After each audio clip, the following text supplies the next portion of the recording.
Olá, Observatório Feminino no ar, comigo, Fernanda Rodrigues. Não estou sozinha, Amanda Antunes, bom dia. Ei, Nanda, bom dia para você, bom dia para todo mundo que nos acompanha. Aline Neves. Bom dia, Fernanda, bom dia, Amanda, bom dia, ouvintes e também quem está assistindo o Observatório pelo YouTube. Vou começar aqui usando o dicionário para definir a palavra coragem. Vamos lá. Significa moral forte perante o perigo e ainda firmeza de espírito para enfrentar situação emocional ou moralmente difícil. Nem sempre é fácil ter coragem, né? Tem uma frase muito comum que fala assim: o que a vida quer da gente é coragem. Mas eu acho que essa palavra ela é muito importante para todo mundo, mas especialmente para nós mulheres. Por isso o tema hoje é coragem e mulher. Então, assim, a gente não vai falar sobre isso sozinha. A gente tem uma convidada muito especial conosco, que é jornalista e uma das criadoras do Contente.você, a Daniela Reis. E a Daniela, ela é autora do livro Para Todas as Mulheres que Não Têm Coragem. Na obra, a Daniela utiliza uma linguagem simples, inspirada em suas próprias vivências e em relatos de outras mulheres, para tratar de questões como autoaceitação, expectativas impostas pela sociedade e o processo de aprender a ter mais confiança em si mesma. Ela traz à tona discussões sobre o que significa ser mulher no mundo moderno e como os papéis tradicionais podem ser limitantes. Eu poderia ficar aqui falando do livro porque, assim, vou mostrar para vocês aqui, Para Todas as Mulheres que Não Têm Coragem, né, da Daniela Reis. Mas eu vou começar já dando bom dia para Daniela, agradecendo muito ela ter aceitado, né, o convite de participar conosco. Bom dia, Daniela. Bom dia, Fernanda. Bom dia, Aline. Bom dia, Amanda. Estou muito feliz de estar aqui. Um papo com 3 mulheres falando sobre isso. Eu sei que vai render muito. Muito obrigada pelo convite. Pois é, vai render. Eu queria ter até mais tempo para poder ficar conversando aqui. E seu livro, ele fala de um tema que a gente vê muito em rede social, mas que você muda um pouquinho uma palavra dessa expressão. A gente vê muito falar sobre síndrome da impostora, mas você fala do fenômeno, você troca a palavra síndrome por fenômeno. E eu queria que você relacionasse esse fenômeno da impostora com essa coragem, ou o tema do livro, né, que mulheres que não têm coragem. Fala um pouquinho pra gente sobre isso, por favor, Daniela. Claro. O síndrome da impostora é um termo muito mais conhecido. No final dos anos 70, 2 pesquisadoras norte-americanas fizeram um estudo com mais de 150 mulheres para tentar entender se aquelas mulheres conseguiam internalizar que o sucesso delas fazia sentido, porque elas se esforçaram, porque elas mereciam estar naquele lugar. E elas investigaram essas mulheres que ocupavam posições de liderança e tudo mais. E a maioria dessas mulheres atribuía o sucesso delas à sorte, aquela coisa de ser a pessoa certa no lugar certo. Então, por muito tempo, de lá do final dos anos 70 para cá, a gente ouviu falar em síndrome da impostora, que é essa sensação da gente o tempo inteiro achar que precisa estudar mais, fazer mais, que a gente não está preparada ainda para galgar alguns espaços, para dar uns passos que nos requerem coragem.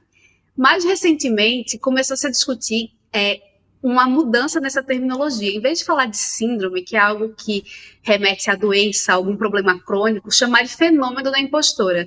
Porque síndrome da impostora não é algo reconhecido como uma doença, é um fenômeno psicológico. Então, assim, você pode ser acometida pela impostora, mas isso não é um diagnóstico. Então, recentemente se fala em fenômeno da impostora para tirar essa pecha negativa, essa pecha de doença. Então, por isso que eu faço essa distinção também, para a gente olhar para o comportamento, para a gente entender que esse comportamento não é algo que diz respeito só a gente, é uma questão estrutural da sociedade, e por isso que a gente tem que estar atento desde a forma como a gente chama e a forma como a gente classifica, e também, principalmente, a gente falar sobre impostorar.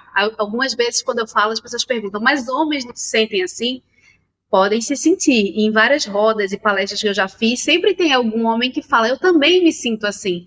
Mas no desenho de sociedade que a gente vive, os homens ocupam muito mais os espaços, eles têm essa hegemonia, eles têm mais poder. Então, é um fenômeno que acomete muito mais mulheres. Ô, Daniela, essa palavra coragem, ela me remete muito a uma palavra também, liberdade. Sabe, eu acho que as duas estão bem relacionadas, assim.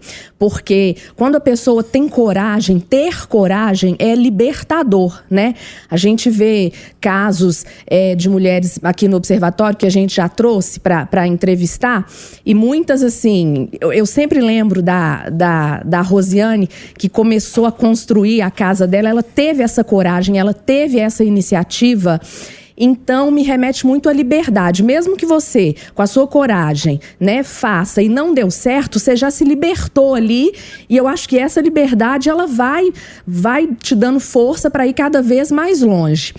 Isso que você falou dos homens também, não passarem, ou passarem pouco, né, menos do que as mulheres por esse fenômeno da impostora, eu não consigo me lembrar, assim, de nenhum homem que conviveu comigo e que se sentiu menor, não se sentiu preparado. Todos os homens, né, assim, a maioria, a grande maioria, eles sempre têm essa coragem mais forte. E muitas vezes isso vem da nossa criação, né? Os pais da gente, muitos, quando a gente é criança ainda, né? Eles falaram, não faz isso, filho, cuidado, você é menina, você não pode fazer isso. Essa falta de coragem, assim, esse fenômeno da impostora, ele vem mais da infância, você acha? Tem estudos que falam que meninas já começam a se sentir diferentes a partir dos 5, 6 anos. E se a gente pensa em criação, né, eu acho que a gente agora vive um modelo de parentalidade que é muito diferente. Eu sou uma criança dos anos 80, e eu sou uma mãe dos anos 2020, então existe uma distinção muito grande.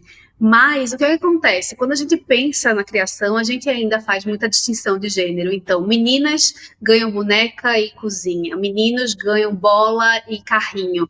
A gente já vai socializando meninos e meninas de formas diferentes. Mas, para além disso, ainda tem a questão dos elogios. A gente chama as meninas de bonitas, a gente chama as meninas de educadas, a gente fala que elas são meigas. Os meninos, a gente fala que eles são aventureiros, que eles são corajosos, que eles são destemidos. Então, dificilmente você vai, até certa altura, né, você vai ver uma menina subindo numa árvore e falando assim, nossa, que corajosa. Eu acho que hoje a gente está trabalhando muito mais isso e é mais possível, mas assim, a gente vem de uma cultura em que por muito tempo a gente fez essa distinção. Então, desde muito cedo, os meninos são incentivados a terem mais esse ímpeto, a se jogarem mais na vida, enquanto a gente continua sendo socializada para esse lugar para dentro, para esse trabalho do cuidado. A gente brincando de boneca, a gente está ensaiando como vai ser quando a gente criar nosso filho. A gente vê um menino brincando de boneca, hoje é maravilhoso, mas a gente ainda não se furta de ter medo daquele menino sofrer bullying, porque ele vai estar ali fazendo um papel teoricamente designado para mulheres. Então, assim, a gente já começa nas palavras, a gente já começa na forma como a gente olha meninos e meninas. Então, é muito importante a gente entender que as palavras têm poder e a forma como a gente fala com as crianças vai ajudar nessa construção de autoestima. Então, sendo uma menina, sendo um menino, como é que a gente incentiva essa coragem? Como é que a gente incentiva não só o brincar de boneca, como subir em árvore, como se jogar e experimentar a vida? Porque eu acho triste quando a gente vê que lá desde cedo as meninas começam a se entenderem em um outro lugar. Os meninos prontos para a vida, prontos para desbravarem, e as meninas nesse lugar mais contido. Então, sem dúvida, isso tem a ver com a criação, isso tem a ver com esse desenho de sociedade, e eu acho que a importância está exatamente na gente falar sobre essas coisas todas, porque quando a gente coloca o assunto na mesa, a gente já vai mudando um pouco a nossa percepção em relação a ele. Eu acho que esse termo, né, fenômeno da impostora, eu acho que até quem nunca ouviu falar e está acompanhando o nosso programa agora, vai lembrar várias situações da vida que fala, caramba, eu não fiz aquilo porque eu mesma me boicotei, né? E infelizmente, eu acho que todas nós fazemos isso, não uma vez, 2 vezes, mas várias vezes na vida e tipo, sempre pensando, eu não vou dar conta de fazer isso. eu não vou dar conta de ir ali fazer uma palestra, mostrar qual é o meu trabalho. Eu vou me esconder. E assim, eu falo isso porque isso já aconteceu comigo várias vezes. Eu acho que, né, já aconteceu com todo mundo. E eu acho que a síndrome, né, o fenômeno da impostora, ele vem pra gente no medo, né? Assim, aquele medo de dar errado, medo de não ficar legal. E eu acho importante a gente tentar, para acabar com isso, ir com medo. É levar esse medo com a gente. Aqui, o pessoal, né, até brinca me chamando de corajosa. Não sabe quantas vezes eu fui morrendo de medo da situação. É porque, para contextualizar, Daniela, a Amanda, ela é a nossa repórter policial. E ela sempre é apresentada como a corajosa repórter Amanda Antunes, porque ela enfrenta né, os bandidos, os criminosos, ela faz as perguntas que a gente queria fazer, então ela de cara a cara, então ela é chamada de corajosa. Pois é, mas às vezes a coragem tá ali com medo, no mesmo patamar. Eu falei, vamos embora os dois juntos então. E eu acho que é um trabalho, né, que a gente tem que fazer. E eu vejo, Daniela, uma importância, assim, aqui, pra gente ter amigas, né, pra uma mulher levantar a outra e falar, não, você consegue, você vai lá que vai dar tudo certo. E é o que eu posso falar, assim, nas situações comigo, várias vezes com uma amiga ajudando, né, aqui na redação mesmo, vai que você consegue, vai dar tudo certo. E aí você acredita que vai dar certo. Eu acho, primeiro, parabéns por essa coragem. Eu acho que quando você ocupa esse lugar, você inspira um monte de gente, né? Tipo, a gente pensa quando a gente pensa nesse tipo de reportagem, você vai pensar no homem. Quando você vê uma mulher fazendo esse tipo de reportagem, você está abrindo caminho, então é maravilhoso. Eu sempre acho que, assim, se a gente se tratasse da forma como a gente trata nossas amigas, seria tão bom. A gente é tão generosa, né, com as nossas amigas, a gente incentiva, a gente elogia, a gente tem uma palavra de consolo, a gente tem aquele ímpeto de mostrar para a amiga tudo que ela tem de bom.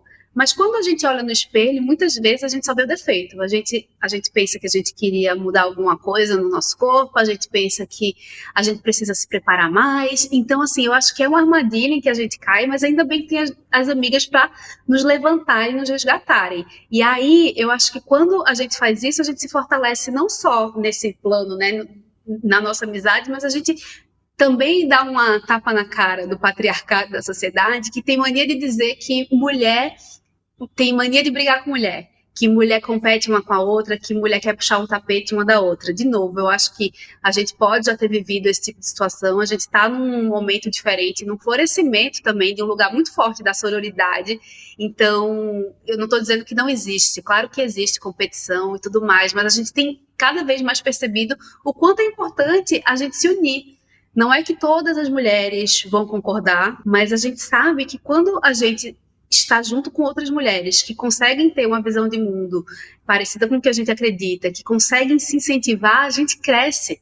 Então, a gente deixa um pouco de lado esse medo, e esse medo ele pode vir de coisas simples, assim. Às vezes você pode ter medo de pintar o seu cabelo. Você fala, ai, nossa, queria tanto pintar o cabelo, mas você não pinta.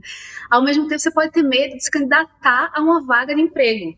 Tem uma estatística que fala que as mulheres precisam preencher 100% dos requisitos para se candidatarem a uma vaga de emprego. Os homens, se eles preenchem 60% dos requisitos, eles já se candidatam. Cara, quando é que você vai ter 100% dos requisitos, né, preenchidos ali? Muitas vezes você desiste antes mesmo de tentar. Aí daqui a pouco vai o cara lá, se inscreve e passa. E você nem se inscreveu, ou você não foi na entrevista, ou você ficou rezando para que chovesse no dia, você não conseguisse chegar, porque essa vozinha da impostora fica falando, não é para você agora, é numa próxima vez, é numa próxima vez. E eu acho que quantas vezes a gente vai se adiar até a gente parar e dizer assim, eu tô pronta agora, eu posso. Inclusive, se eu me candidatar e não conseguir, eu vou aprender com esse processo. Eu vou ver no que é que eu fui boa, no que é que eu não fui boa, e na próxima eu vou me preparar mais. Mas a gente sair desse lugar de só agir, de deixar de agir, porque as vozes da nossa cabeça ficam falando que não tá no momento ainda. Eu queria só dar um depoimento aqui sobre o que você falou da questão da amizade, né? Realmente existe essa fala, né, de que mulher não é amiga de mulher, e é uma coisa que vem mudando muito, né? Eu convivo muito com mulheres, tenho muitas amigas, elas são minha família que eu escolhi. Aqui a gente tem uma redação majoritariamente feminina, de mulheres que se apoiam, né, que levantam a bola uma para outra mesmo.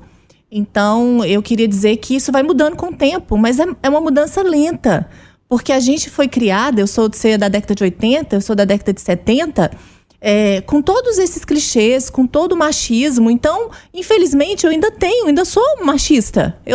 Tem coisas que eu me pego fazendo que eu não acho bonito. Mas se eu tenho consciência de que está errado, já é o primeiro passo para a minha mudança. E a gente já mudou muito e vamos evoluir nesse sentido. Agora, eu queria saber também, Andréa, de você, já dando um spoiler aqui do livro, tem alguns espaços para a gente escrever com algumas provocações, algumas perguntas, alguns complete a frase. Qual era o objetivo com isso? Eu me acostumei muito a escrever na internet. E a internet traz esse grande presente que é uma interação em tempo real com os leitores. Então, faz muitos anos que eu escrevo, tanto na Contente quanto no meu perfil pessoal, e eu acho que cada texto vai crescendo quando as pessoas se colocam ali, falando, eu também sinto isso, eu estava pensando aquilo, e você já pensou naquilo outro? Então, quando eu estava escrevendo o livro, eu pensava, caramba, eu sei que tudo isso que eu estou sentindo, essa impostora aqui que me habita, eu sei que eu não estou sozinha, porque ao meu redor e nessa internet gigantesca, toda vez que eu falo desse tema, um monte de gente se identifica. Então, como é que eu vou fazer para estar perto de quem se interessa por essa leitura? E aí eu fui pensando em exercícios que você pode fazer ao ler o livro, pegar um papel e uma caneta, se você quiser pegar um caderno para te acompanhar durante o livro. E a minha sugestão é que você faça esses exercícios colocando um timer no celular de 5 minutos, de 7 minutos, vai. Mas para você parar e refletir. Inclusive sobre isso. Quando você se sente uma impostora, o que é que vem na sua cabeça? Quais são as frases que vêm? Beleza, essa é uma parte do exercício. Depois vem outra.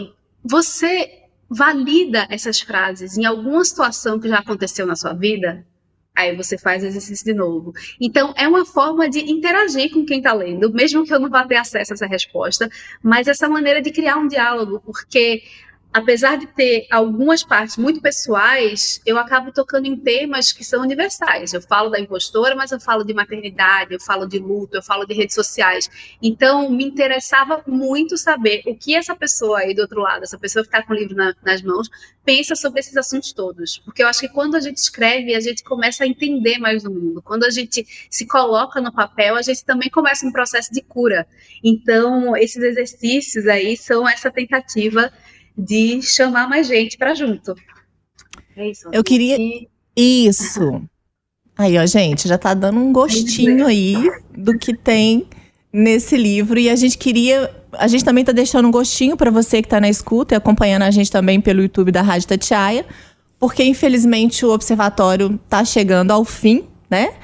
Mas a gente não conseguiu falar ainda aqui do contente.você, mas eu queria que você deixasse aí o seu endereço, seu @, seu Instagram, onde que a gente encontra o livro, as pessoas que querem ouvir mais um pouco do que você tem a dizer. Como é que as pessoas te encontram, Daniela? Eu te chamei de Andréa, perdão, eu tenho problemas com o nome, mas é Daniela. Tudo bem. Vocês me encontram no Instagram, Dani Arraes. O Arraes é ARRAIS. Lá você já tem o link na bio que leva direto para o livro. O livro já está na maioria das livrarias do Brasil. A distribuição do best-seller, que é o selo da Record, é enorme. Então, vá aí na livraria da sua cidade, pergunte se tem. Se não tiver, fala assim, traz esse livro para cá, porque é muito legal também para fazer o livro circular. E vocês me encontram também no @contente.vc, que é esse veículo que a gente faz, que pauta conversas contemporâneas sobre relacionamentos, saúde, trabalho, bem-estar. E todo dia a gente tem conversas incríveis por lá. Mais uma vez, muito obrigada. Obrigada, meninas. Obrigada, Nanda. Obrigada, Dani, pelo trabalho, que a gente sabe que é muito importante. E para a mulherada, né, que está aí com a síndrome da impostora, gente, esconde ela na gaveta. Fenômeno, né? Esconde isso aí na gaveta, deixa lá.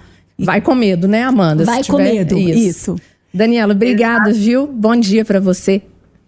Muito obrigada, adorei essa conversa. Obrigada mesmo. Pois é, tendo novidades, é sempre bem-vindo, o espaço está sempre aberto, viu? Vou adorar voltar. Adorei conversar com vocês. E para todo mundo que tá ouvindo e assistindo a gente, semana que vem a gente tá de volta. Até semana que vem. Tchau.